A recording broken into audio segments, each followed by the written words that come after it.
Hello friends, कैसे हैं आप सभी। आपका हमारे YouTube channel chemistry point YCV sir में स्वागत है। आज हम आपको बताएंगे केमिकल काइनेटिक्स में कि रेट ऑफ रिएक्शन क्या होता है। Rate of reaction only depend करता है एक्सपेरिमेंट वैल्यू पर, उसे हम डायरेक्ट नहीं बता सकते। ओके, तो अगर आपसे रिक्वेस्ट है, यदि आप हमारे चैनल पर नए हैं तो इस चैनल को आप शेयर करें, सब्सक्राइब करें, लाइक करें, बेल आइकन को दबाएं और आपके एक शेयर से स्टूडेंट की बहुत बड़ी हेल्प हो सकती है। और एक ख़ास बात यह है कि यदि आपको हाथरस शहर में ऑफलाइन कोचिंग चाहिए तो हमसे कांटेक्ट कर सकते हैं। ठीक है, ये हमारी फिजिकल केमिस्ट्री चल रही है। अब कंटिन्यू हम 15 डेज़ में पूरी फिजिकल केमिस्ट्री कंप्लीट करा देंगे। तो देखिए, आज की बात चलती है हमारी रेट लॉ ऑफ रिएक्शन की। ओके, तो देखिएगा,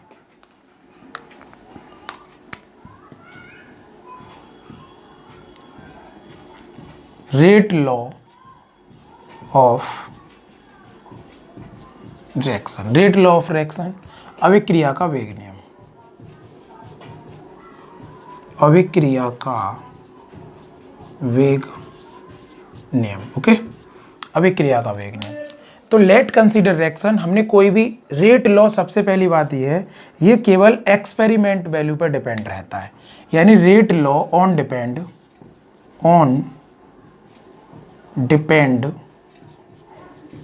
एक्सपेरिमेंटल वैल्यू। ये एक्सपेरिमेंटल वैल्यू पर यानी प्रयोगात्मक मान पर निर्भर करता है। यह प्रयोगात्मक मान पर निर्भर करता है। ओके, ये एक्सपेरिमेंटल वैल्यू पर डिपेंड रहता है। यहीं से हम इसकी डेफिनेशन बनाएंगे, सारी चीज़ें यहीं से डिफाइन करेंगे। आप समझते चलिए, हमने कोई भी रिएक्शन एक लेट कर ली, let consider reaction, let consider reaction, माना कोई अभिक्रिया, माना कोई अभिक्रिया, कोई भी रिएक्शन हम मान लेते हैं। हमने रिएक्शन ले ली small A plus small B arrow product. ये क्या है? हमारा प्रोडक्ट है। प्रोडक्ट को बोलते हैं हम प्रोडक्ट को बोलते हैं हम उत्पाद। उत्पाद, ये क्या है? हमारा उत्पाद है। अब यहां हम बता दें, ये क्या है? ये हमारे रिएक्टेंट है। This is reactant. और हम बता दें आपको, ये ए और बी क्या है? Number of reactant. ये नंबर ऑफ रिएक्टेंट है। इनको क्या बोलते हैं हम? Number of reactant. Number of reactant यानी अभिकारक, यानी इसको बोल सकते हैं हम स्टेरियोमेट्रिक कोफिशिएंट। क्या बोलते हैं? स्टेरियोमेट्रिक कोफिशिएंट बोलते हैं। ओके, तो ये बात आपको समझनी है, स्टेरियोमेट्रिक कोफिशिएंट। अगर एक्सपेरिमेंट वैल्यू के द्वारा, अगर ये हमने एक्सपेरिमेंट किया इस रिएक्शन पर, तो हुआ क्या, उस चीज़ को देखेंगे। हमारी experimental value ROR, rate of reaction, directly proportional A की कॉन्सेंट्रेशन, यानी ये डायरेक्टली प्रोपोर्शनल ए की कॉन्सेंट्रेशन, इसकी पावर हमने मान ली x। ओके, और इसी तरीके से b की जो कंसंट्रेशन है, b का concentration directly proportional b x, इसकी जो पावर आई वो x आई, एक्सपेरिमेंटल वैल्यू है x। अगर इन दोनों को अगर हम जोड़ दें, ऐड कर दें, तो हमारे पास आया rate of reaction proportional ax और b बाई। इस प्रोपोर्शनल को हटाने के लिए रेट ऑफ रिएक्शन यानी अभिक्रिया का वेग है ये। अगर रेट ऑफ रिएक्शन को हम डिनोट कर सकते हैं ROR रेट ऑफ रिएक्शन है। इसे हम R से भी डिनोट कर सकते हैं। इसको हम dx ओवर dt से भी डिनोट कर सकते हैं। This is symbol ROR, R dx over dt। Okay, तो इस तरीके से हम इसको डिफाइन कर सकते हैं। तो हमारे पास ROR is equal to K, A की पावर x और B की पावर y। अब हम बात करते हैं ये क्या चीज़ है। दिस इज रेट लॉ, इसी को बोलते हैं हम रेट लॉ। ये है हमारा रेट लॉ, ये क्या है, हमारा रेट लॉ है। अगर हम यहाँ से रेट लॉ की बात करें, रेट लॉ किसे कहते हैं, किसी रासायनिक अभिक्रिया में भाग लेने वाले अभिकारक, किसी रासायनिक अभिक्रिया में भाग लेने वाले अभिकारक यानी रिएक्टेंट की कॉन्सेंट्रेशन उसके मल्टीप्लाई के डायरेक्टली प्रोपोर्शनल होती है रेट ऑफ रिएक्शन की। इसी रूल को हम बोलते हैं रेट ऑफ लॉ। ये यहाँ से अब देखिएगा, मैं थोड़ा सा और बताता हूँ यार रेट ऑफ लॉ। अब मैं बता दूँ आपको कि यहाँ ये क्या है, मोड ए क्या है, मोड ए यानी मोड है concentration of A, concentration of A, और मोड बी है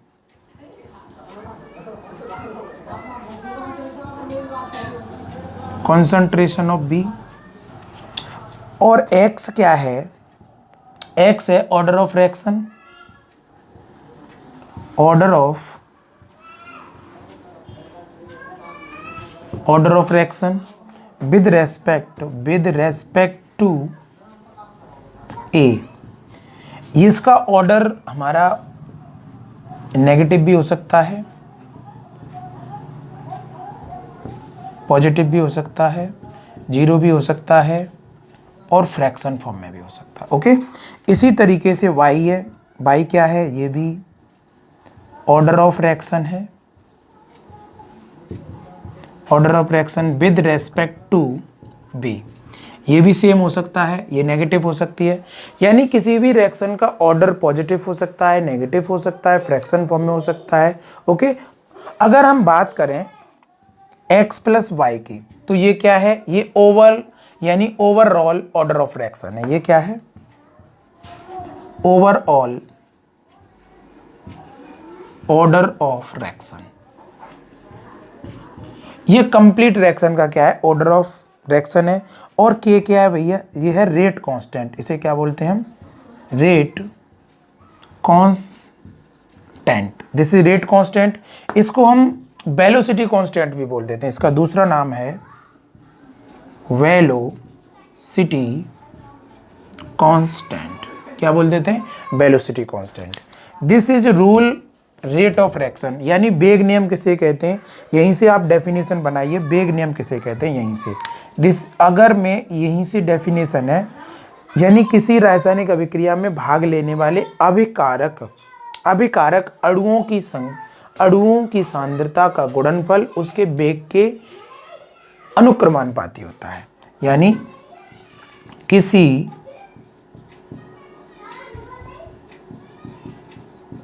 रासायनिक अभिक्रिया में भाग लेने वाले अभिकारकों की सांद्रता का गुणनफल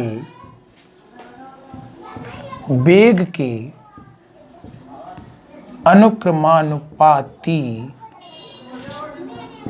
होता है। इसी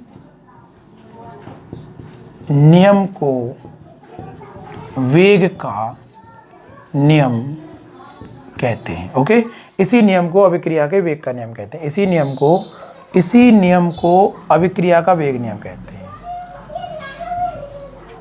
क्या कहते हैं, अभिक्रिया का वेग नियम कहते हैं। एक सिंपल सी बात, रेट कांस्टेंट किस पे डिपेंड करता है, एक्स और वाई जो वैल्यू है ये एक्सपेरिमेंटल वैल्यू है।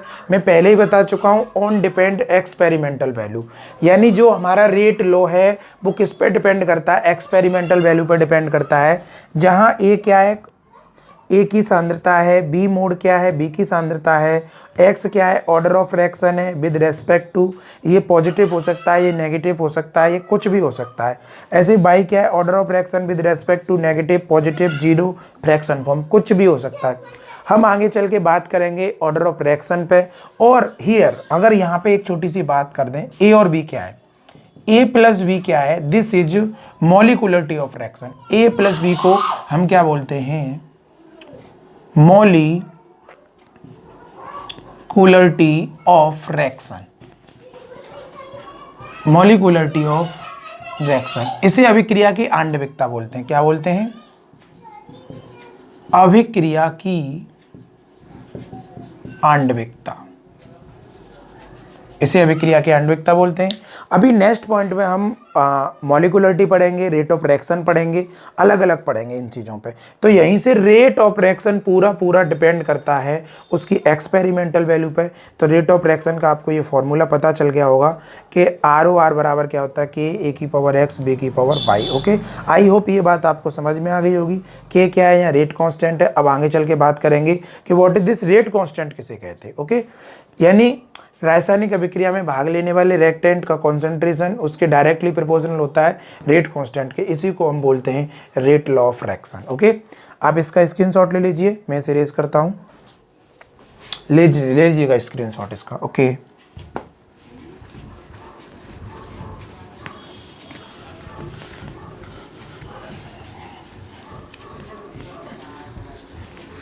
अब हम बात करेंगे रेट कांस्टेंट की। What is this rate constant, क्या है रेट कांस्टेंट, क्या है इसकी यूनिट क्या बनेगी, उस पर बात करते हैं। अब हम बात करेंगे रेट कांस्टेंट की। किसकी बात करेंगे, रेट कांस्टेंट। दूसरा अपना पॉइंट है रेट कांस्टेंट का, ये इसी का पार्ट है, इसी में बात करेंगे हम रेट कांस्टेंट।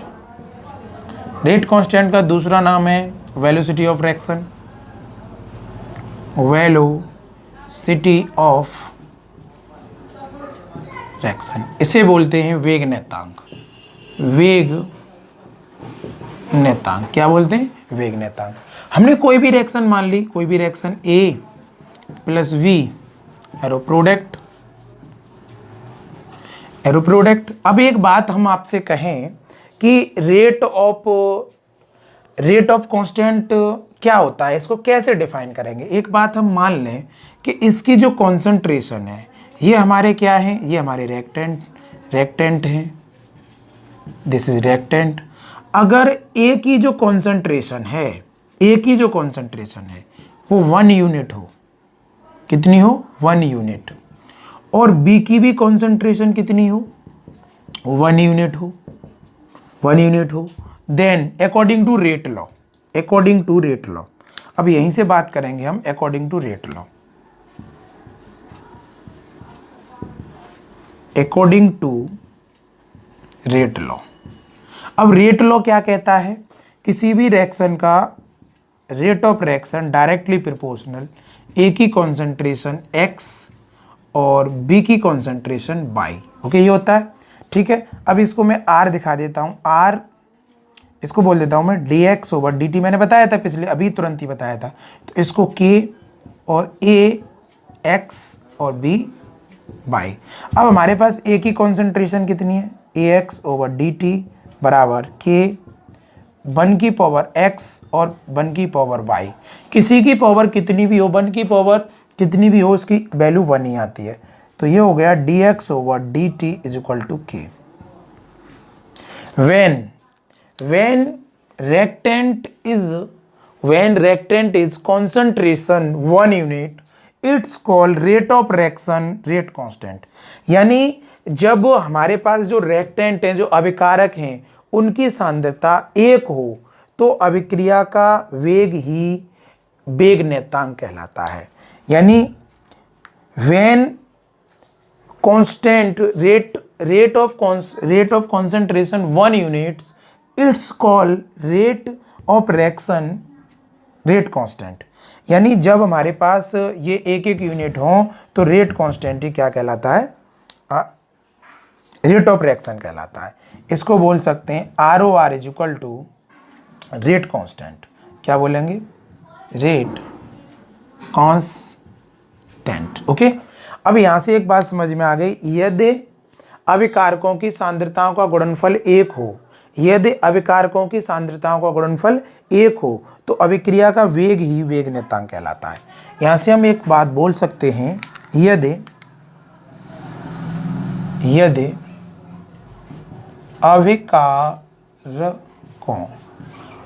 अभिकारकों की सांद्रता का गुणनफल 1 हो तो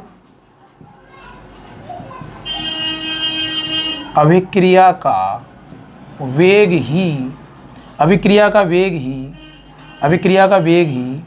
वेग नेतांक कहलाता है। ओके, यानी हमारे पास ये मल्टीप्लाई ये, इसकी पावर x, इसकी पावर y, ये कितना हो 1, देन तब हमारे पास रूल क्या होता है कि भाई r प्रोपोर्शनल a x और b y, तो r is equal to k और इसकी वैल्यू 1, तो डायरेक्ट हो गया r बराबर k। r बराबर लिखाओ, देखो या तो ROR लिखो या फिर r लिखो या dx ओवर dt लिखो, बात एक ही है। ओके, आई होप ये बात आपको बिल्कुल क्लियरली समझ में आ गई होगी। जब इन कॉन्सेंट्रेशन हमारे पास दोनों कॉन्सेंट्रेशन 1 यूनिट हो तो हमारा rate constant, rate of reaction he rate constant कहलाता है। आप इसका स्क्रीनशॉट ले लीजिए। अब मैं बात करूंगा इसके यूनिट की, यूनिट कैसे डिफाइन करते हैं। Okay, rate constant unit, unit of rate constant.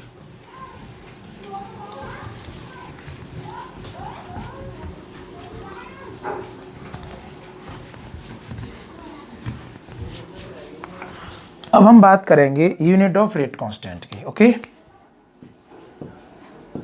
Unit of rate constant के वेग नियतांक का मात्रक, वेग नियतांक का मात्रक। ओके, हम दो चीजों पे इसकी बात करेंगे, दोनों चीजों को आपको समझना है।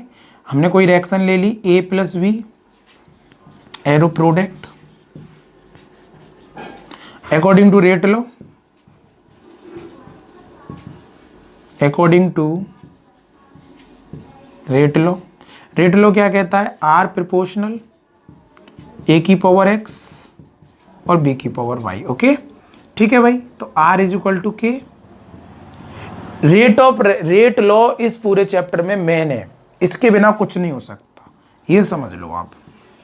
बी वाई, हमें के की वैल्यू निकालनी है भाई, के इज इक्वल टू क्या हो जाएगा, R upon A X B Y. Okay, अगर हम यहाँ बात करें कि भाई रेट कांस्टेंट की, हमने रेट ROR की यूनिट क्या निकाली थी, ROR यूनिट क्या आई थी, ROR यूनिट, ROR यूनिट थी मोल पर लीटर सेकेंड इनवर्स, मोल पर लीटर सेकेंड इनवर्स था। ओके, आप इसे समझ सकते हो, मोल पर लीटर सेकेंड इनवर्स था, बड़ी सिंपल सी बात है। ठीक है सर, बात मानते हैं इसकी हम, ठीक है।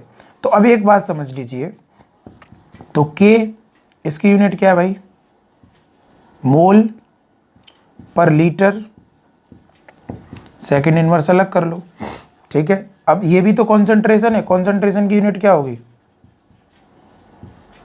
मोल पर लीटर की पावर एक्स, इसकी भी क्या होगी, मोल पर लीटर वाई। ओके, मल्टीप्लाई में पावर ऐड हो जाती हैं, तो यहाँ क्या होगा, मोल बटे लीटर सेकेंड इनवर्स अलग है, इनको जोड़ लीजिए, तो ये क्या हो जाएगा, मोल लीटर इनवर्स x की पावर y।